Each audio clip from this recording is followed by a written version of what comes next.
Very very good morning বন্ধু। প্রতিদিনের সকাল যেমন সুন্দর হয় আজকেরও সকাল তেমনই সুন্দর। তো আজকের দেখাবো সাফারি পার্কের ভেতরে কি কি জিনিস হয়। তো প্রথমেই মা লক্ষ্মীর আরাধনা করে আমরা এগিয়ে যাই, তারপর ইয়োগাতে বসি। আজকের ইয়োগাটা দেখাবো না, আজকের দেখাবো মেয়েদের জিম আর ছেলেদের জিম। মেয়েদের জিমে সারাক্ষণই লোক থাকে, আজকের একটু কম ছিল। তো ছেলেদের জিমে ঢুকতে গেলে একদম লোকে লোকারণ্য, কারণ ছেলেদের জিমের অ্যাক্টিভিটিসটা অনেকটা বেশি, মানে বিভিন্ন রকম মেশিনস আছে আর ভাল লাগে করতে, অসাধারণ লাগে। যারা সকালবেলা দেরি করে ওঠো তারা একবার সকালবেলা তাড়াতাড়ি উঠে চলে যাও জিম লেকে, মজা লাগবে, আলাদাই এনার্জেটিক লাগবে সারাদিন।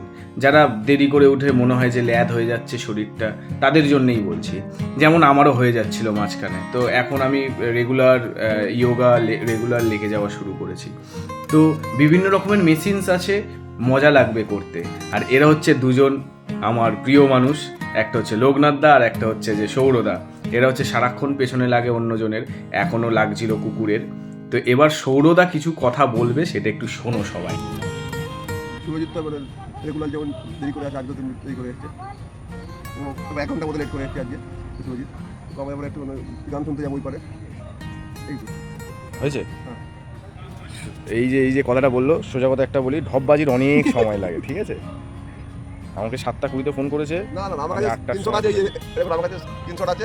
আমি ওকে মানে ফোন করেছি ঠিক ডট 7টার সময় ডট।